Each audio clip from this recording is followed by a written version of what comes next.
things. But one thing I will say is that, as a teenager, I experimented with certain things and got involved in certain troubles like other people, and I had to go through my fair share of adversity.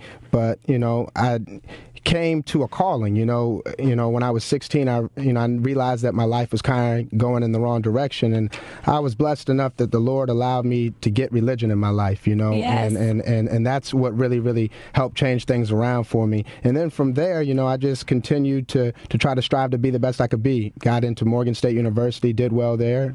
Took over the National Association of Black Accountants, did some good things with the help of my e-board and our members, and it created some job opportunities, and here I am now. Jamil, you're a very accomplished man. You certainly you're doing motivational speaking, you're working an accountant with BT, you did some years on the board as the president of the National Association for Black Accountants. Tell me a little bit about what's your greatest accomplishment and what brought you to this point.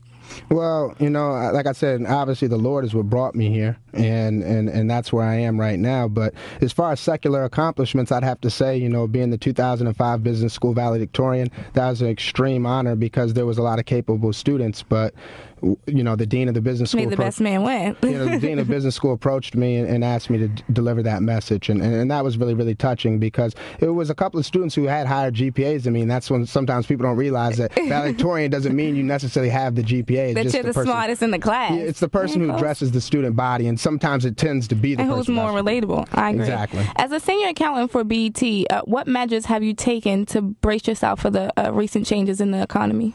Well, before I answer that question, I want to state that obviously all of my opinions are my sole opinions. They don't necessarily represent the network, definitely don't represent the network, and I'm definitely not an expert on any of the subject matter, but it's obviously something that I'm interested in, and it's my background. Of course. So, what I would say is what I've tried to do is cut, spending on leisure items. These are things like, buying shoes and clothes and, waxing and detailing my car and all these types of things, and running multiple errands on one trip. That's something that, I think we all took for granted until gas kind of got out of control here. When I go out and I want to take care of business, if I want to go to the grocery store, if I want to get something to eat, if I want to go visit my mother, these are things I try to do all in one swoop. Of course, so you don't have to keep going in your car, going back out, and, of course, rising the price of your gas economy. What suggestions do you have for others for making their money stretch? Well, I would say like one of the workshops I give, because as you know, I do a lot of professional development workshops in addition to motivational speaking, and one of those workshops is Mill's 5 Rules to Budgeting. So, I'm going to, share that with your audience today. And the first step is to identify all your income and financial resources. If you're a student, you might have a loan check coming in. Well, you might have parents. Yeah, you might have parents. Big ups to the parents in college. Thank you, mommy and daddy. Well, whatever the case may be, identify what these income and cash resources are, and then identify all your necessary expenses. For me, that'd be rent, obviously, food, transportation, your car insurance, because you'll get locked up and thrown in jail. If you're not paying that car bill.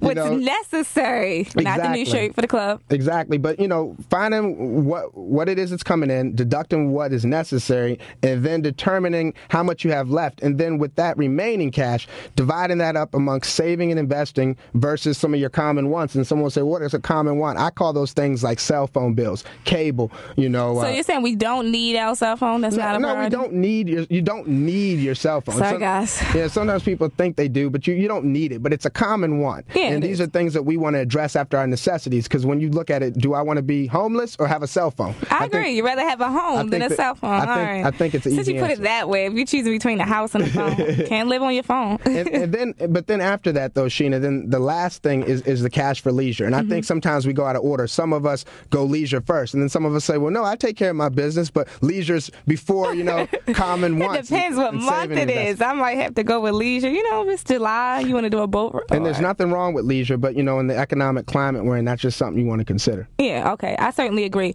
Those are great tips for helping to make your money stretch, things that we all need to do right now.